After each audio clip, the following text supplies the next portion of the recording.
Okay, so today we are in the workshop and I'm going to do a bit of an interesting video here on some tools. So this will be kind of like a shop talk video. I want to mention a couple things before we begin. First of all, using a wide angle lens for videotaping is not the greatest when it comes to people because it kind of makes your face blow out, but whatever, nobody cares about that.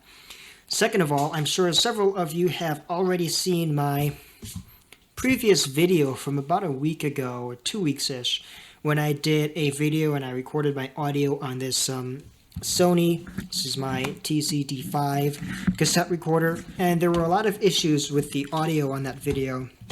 Primarily, I was peaking the entire time because I was not able to monitor my audio, but got my headphones here now, so I can actually monitor my audio here, and yeah, it actually sounds pretty decent.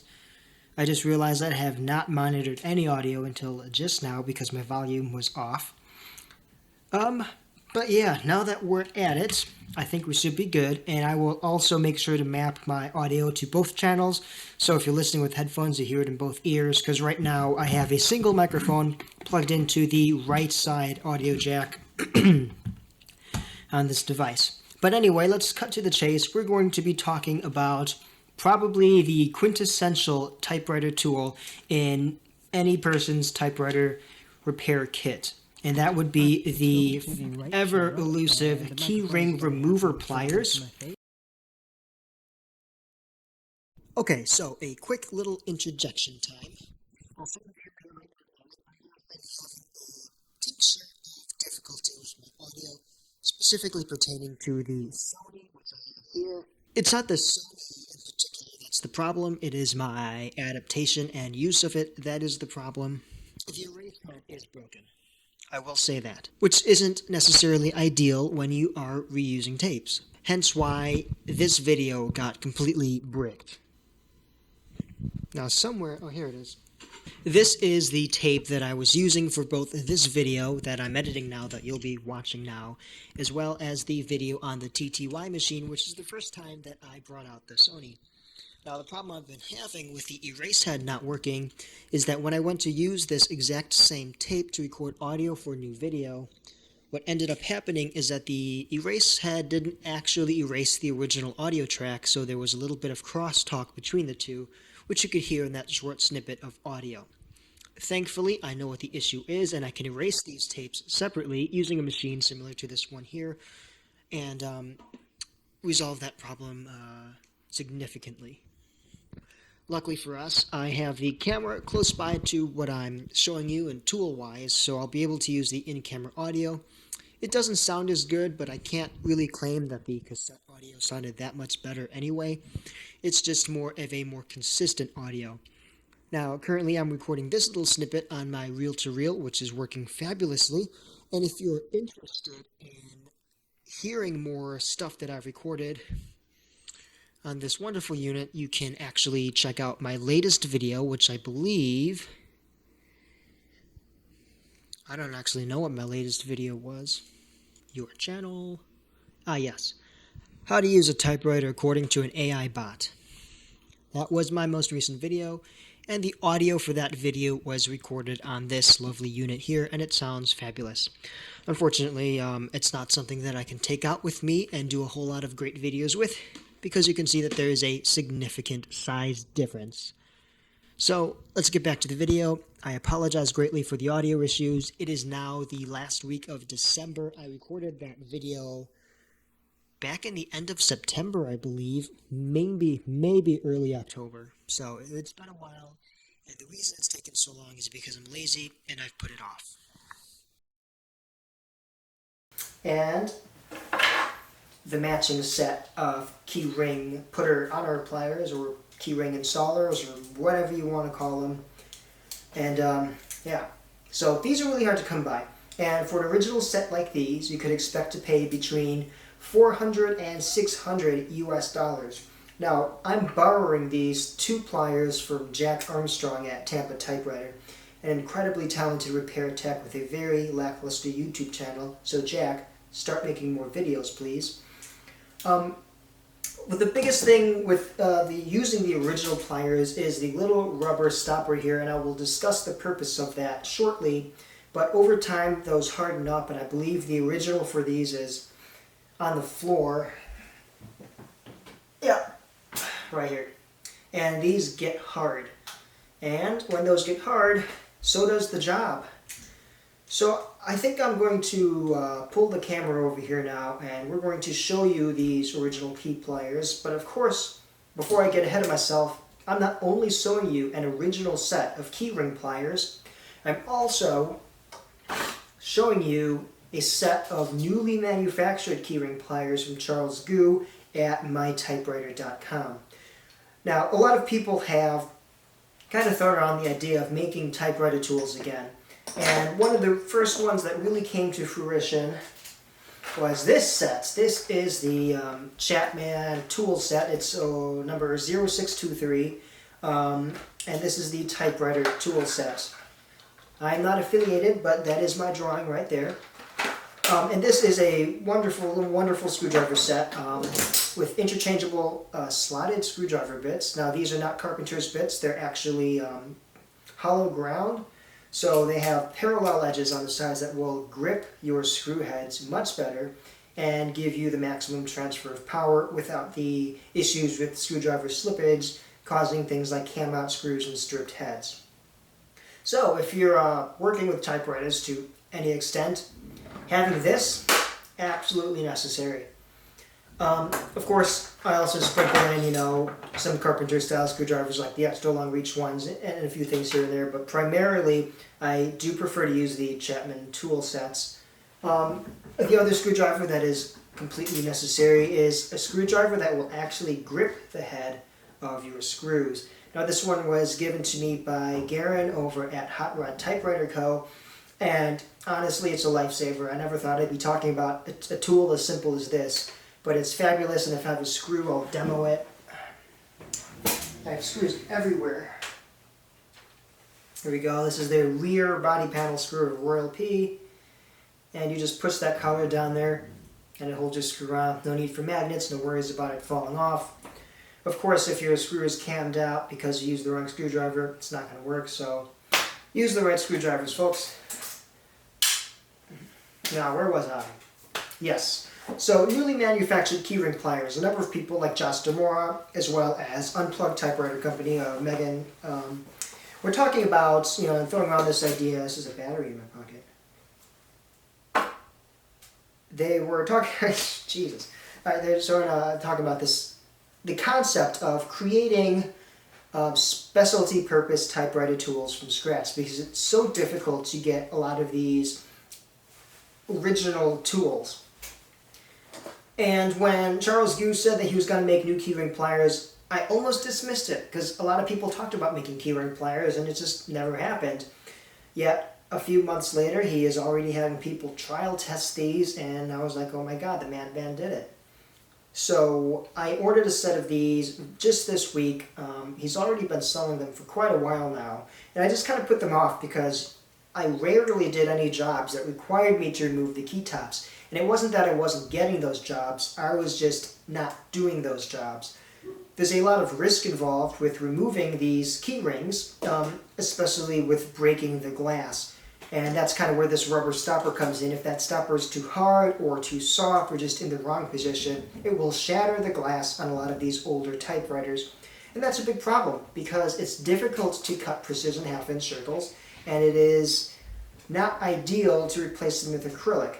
So having a tool that can remove those without breaking them is really nice. And these were also really expensive. They're about $400, I think, for a set, where you get both pliers, an extra plate for the 3/4 inch keycaps, and stuff like that. You also get a set of key legends made by Lee Riddicker, as well as laser cut acrylic circle replacements. But again, I don't use acrylic. They tend to crack, or no, glass tends to crack. Acrylic tends to scratch. I'm going to have to edit this one up just like the other one. So what I wanted to do was compare the old style of typewriter keyring removers with the new style of typewriter keyring removers. Because I used to think that there might be a difference between the two. You know, something that was made for typewriters back when typewriters were big. I kind of figured, hey, that would be, you know, probably the best route. But I will say that I have experimented with these already, and I am insanely impressed. Anybody who has used these has left rave reviews, and I was tired of waiting around to find people who could loan these to me and who would trust me enough to loan these to me, and I decided just to get my own set and see what all the fuss was. And long story short, they're amazing tools, so we're going to get into this. I'm going to show you how they work, and we'll go through some of the pros and cons of owning originals versus the new ones, and just how they stack up against each other. So I'm going to have to rearrange my setup a little bit here, but let me grab that camera. Right there where I can see it. Now this is a Royal Model P. This entire thing is bent, this corner that way, this corner that way, so it's kind of like a diamond shape. I did sit on it and now it types, but this is basically just going to be a parts machine. Now, a few of you have been kind of watching what I do lately. You might have noticed me working on this Royal P. This is a client project. It's a machine that came over from India, so it has the RS key and the British pound key, so that's very cool. And it was in really bad shape, so I needed to borrow Jack's set of keyring pliers in order to remove the keyrings and swap the legends, but I broke about 21. Actually, I had to replace 23 of the glass inserts because they all just cracked. The other issue I had with Jack's set of pliers is he was loaning the additional plate on the bottom of here. These are interchangeable over to Kirk at Nashville Typewriter, so I had to manually pry off these shift backspace keys because those are the larger 3/4 inch as opposed to the 1/2 inch. Now, as I mentioned, these plates are interchangeable. You would just loosen the screw there, and they are keyed in with a small channel and a groove that is milled into the top of the plate. Now, essentially what you do is you place the tool. It has a cutout here for the key lever. You would nestle that right underneath the keycap and push down to pop that right off. And it'll yank that cap of the key off. And if all goes well, it'll also leave your glass circle intact. It also comes with a keyring installer tool, which works in the reverse. You would put in your new legend, your hopefully polished glass cap, and then what I normally like to do is take a pair of flat-jawed pliers and just adjust those tabs so they're not getting caught in anything when you push the keyring back down onto the key. And you can just use your fingers just to get those started so they don't end up folding the wrong way. So the keyring installer tool, I have the plate on backwards. It has two settings to the plate. It's also keyed in just like the keyring remover. We have a cup plate here. I don't know if you can quite see that. It is concave, so it will actually fold in those tabs, kind of like a stapler. And the other side of the plate is flat on top. That's what actually completely flattens out the tab onto the bottom of the key cup. So the first thing you would use, of course, is the concave side of the plate. And then we have this bell piece of metal on top, which pushes down on the top of the keycap. So we put our tools down there. We'll bend those tabs underneath with the concave plate. And then once you've essentially done the entire keyboard and you're ready to seat those tabs firmly home, we flip that plate around, stick it under there, and just give it a couple good squeezes so those are flat on there. Now, the newly manufactured ones work in the identical manner. They have that rubber tip there and a reversible plate. You just stick that over the keyring. Now, on Charles's, you can see that the entire keyring actually seats down inside the plate, which is technically what's supposed to happen. It's just with the older style plates, they tend to wear out over time. Corners round up, things go out of alignment, tolerances fall short. So sometimes the cup stays on the top of the thing and you're able to push it out, or sometimes the keycap jams completely inside the plate and you have all sorts of issues, including potentially ripping off the actual key cup from the key lever. But with Charles's, it nestles nicely in there, and there is a little ridge in there that prevents the key from going all the way through, and then just a matter of pushing it off with the key. Now, the one thing that I did notice with Charles's keys is sometimes his key removers, is sometimes the rubber bumper does come off, but it just pops back in. But that so far doesn't cause any issues. Of course, when I was using the original piece of rubber for the original set of pliers, I broke over half the keys on the keyboard. And that is a massive pain in the ass, and I'll show you what that looks like. Oh, shit. So here we have, see if you can take a look at that A key down there and the Z key there. Those are cracked keycaps. All of these here are cracked keycaps. Now that's the parts machine I ended up using to fix the Indian typewriter, and the keys were really good on that. So I'm probably going to take the carriage rails and some inner mechanisms off of this machine and rebuild that machine with a very nice white keyboard. And these tools are going to help me do that. So let's give the Keyring Putter Honor tool a quick test. I really should stop saying that. And again, I'm going to take my flat jaw pliers and just gently straighten out and slightly splay these tabs. Let's make them focused again. Sorry about that. Manual focus lenses, not great for video. Or at least for videotaping yourself. Okay, so we'll just jam that back on there. And seat that down, and seats down very nice. And of course those tabs are not all the way seated. And I will mention that the bottom of his tool is a Phillips head. I'm using a flat head because I'm a rebel. And then we can use the flat side to seat this keycap all the way. And yeah, these are all, I believe, hand machined. And they're virtually identical, except for the coloration and the pattern on the handle. You would almost not be able to tell the difference between these two tools, and that's incredible. Now, the other thing you may be wondering about is, well, what do you do about the larger 3/4 inch keycaps? And I did mention, whoops, there goes my mic. Sorry about that. I did mention that these came with new plates. So this is the plate for removing the keycap, and this is the plate for putting it back on. And you'll notice that we don't have the flat installer plate, as is on the end here, because we can just use this same plate to push down all those tabs on the larger keys. It doesn't matter.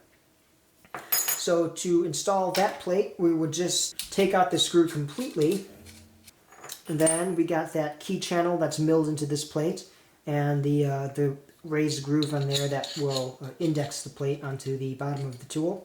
And once that's lined up with the hole, we just screw this back in. Now, it's not the quickest, and if I were to make an adjustment to these tools, I would install a thumb screw in here, so it would be a little bit easier to grip and line up. Okay, so with the larger keyring remover plate installed, we can go ahead, and our rubber tip did fall off again. I noticed these pliers do not want to spring open to their full extent. The originals are a little bit smoother in operation. They like to spring open to their full extent, but it's not a big deal. Just be conscious of that. And that seats perfectly onto the 3/4 inch keycaps, as you would expect, if it's just like the other ones. And with almost no pressure, that 3/4 inch ring just pops clean off. And of course, our circle of 3/4 inch glass is perfectly intact. So we're going to grab this cap now, straighten out those tabs as per usual. You don't want to bend them too much because they will snap off. They're very delicate. Slip that on there. Get those started with your fingers. I wish this wasn't so bent. And then we're going to loosen the bottom of our... Yeah, so that is a little bit of a hold up there. We're actually going to want to install the installer plate onto the bottom of the installer pliers. So let's just seat this home. It does its job just fine. And if we take this plate and remove it completely this time again, now it is a process, but you wouldn't switch these plates for each keycap unless you were only doing one. You would install the entire keyboard, then swap the plate and go back for the individuals. Proof of concept, we'll flatten that out, and it's good to go. It's nice and secure. So the other big thing at this point you may be wondering is what if I have the original set of key top remover pliers and the rubber is hard and I don't have the large plate? Well, the rubber is more or less interchangeable with the old ones. It's compatible. You will have to trim off a little bit of the tip that actually fits inside the post there, as you can see. I didn't have to trim off a lot, just a couple millimeters on either side, and that fits on there just right. And it takes those keycaps off perfectly every time. So you can see, we'll just demo again. Pops right off, glass is intact. And then, yeah, you can see that it's stuck. So what I do for that is, I have this little, well, it's a chisel technically, but it fits the inside of the keycap perfectly, and it'll just pop it right out. The plates are compatible with the older models as well. The plates from Charles will slip right on there. We'll take that same screw and install it. And it's a little bit, the hole is a little bit larger than the original screw, but it still indexes just fine. And we'll tackle this shift key again and pop it right off. Backwards compatibility is a big thing for me. We're going to give this another go here and just see how many of these keycaps we can pull off and see how many of them break. Now ideally, you would break none, but using original tools with the original rubber means that you are inevitably going to break keycaps. And the goal of using new pliers and new rubber tips is that that should basically never happen. I will say these plates fit so much nicer on the keycap than the plate of the original tools. And of course my rubber stopper fell out again. Again, not a big deal. And my glass circle is intact, which is what we want to see. So, okay, there we go. So our rubber got a little bit bunched up in the keycap there. You heard that loud pop. That is the keycap shattering. Not all keycaps are created equal. This one got stuck into the holder, but we can just go back and pop that off with the whatever you have to do that. And there's our shattered keycap. Let's see if we can stop getting more off. There we go. I noticed that this rubber does seem maybe a little bit on the soft side. It really does like to mushroom out there. So we've got the little circle stuck in there. But we'll go down the line so we can take this one off too. Yeah, I would get off glue balls as well. So out of, what is this, 11 keycaps, only one of them broke with the new pliers. That was excellent. And now I'm thinking, hey, maybe that's just the machine. You have a machine with really easy keycaps. So let's swap this. And of course, this is the machine that I'm going to be repairing. And we'll take the new set of keycap pliers. We'll go here and pop that off. And look at that, intact. There we go. The glass circle is intact. Let's just grab one of these ones down here. Also, popped right off, intact. Somebody is calling me. I'm busy. Oh, it is my mom.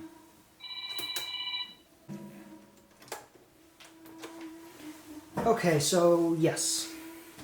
These keycap pliers are working great. We're going to try, this is the old pair, but I still have the new attachment on there. We're just going to try that real quick on our shift key here. Pops right off. And that works very, very well. There might be some tolerance issues in the tool, but honestly they do not affect the performance of the tool in any manner. And yeah, I try to remain as impartial as possible, but I will say these are certainly living up to all of the glorious reviews that they have been getting. Let's tip that back and reach up and grab this glorious hunk of junk. This is a slightly newer 1940s Royal that have acrylic key tops in a slightly concave surface finish. These are the newly manufactured ones. It seats perfectly into that key and pops the ring right off. And of course, well, we don't have square plates. I'm sure that that's something that Charles could release in the future. There's also no tombstone plates, but if you have the original tools and the original tombstone plates and square plates, you can put those on the new sets of keyring pliers and pry those off. So we're going to just pull off another one here so it's not a fluke. Pops right off. Super easy. Okay, so here's a poor little parts machine. Keys are a little bit dusty, but we do have the larger round keys.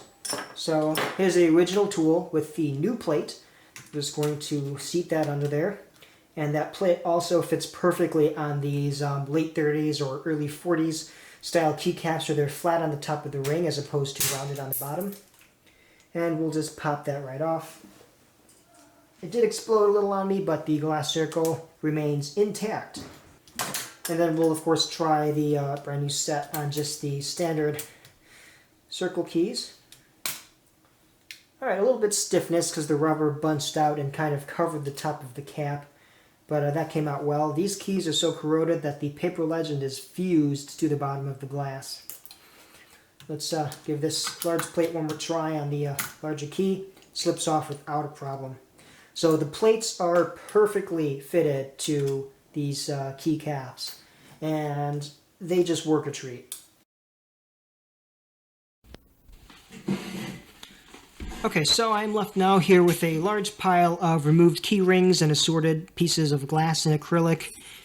And out of all of these key rings that I removed, I only broke 3 of them, and that, I think, is very impressive. So, final thoughts. I would say that for all intents and purposes, the newly manufactured keyring pliers are virtually identical in operation and effectiveness as the originals. It is very difficult to even tell the difference between the two when you're looking at them. Now, what I'd like to see is for Charles to come out with some new plates that are for the square keys or the tombstone keys. That would be fabulous. There's a lot of those machines floating around, especially from the 40s and 50s. So I would love to see those plates, and it's great to know that if you have those plates from the early 1900s, those will be able to be put onto your new pliers. So you don't have to worry about finding the entire set. If you can just get that plate or even borrow that plate, you can screw it onto the bottom of one of these, and you're good to go. And yeah, they work great. I hope Jack appreciates the new rubber tip on there. I'm leaving that for him. And I'm very happy to see that the manufacturing and machining quality of these new tools is so high that there is almost no visual difference between the two, and essentially absolutely zero functional difference between the two sets of pliers. So if you are a typewriter technician and you need to do some work on your keycaps, buy the new tool set. Do yourself a favor. They're absolutely fantastic. And yeah, I will try and link his shop down in the video description so you can go look at that. But I can essentially box these back up for Jack and never look back. These are amazing. So, that's that. I am going to go eat dinner now or something.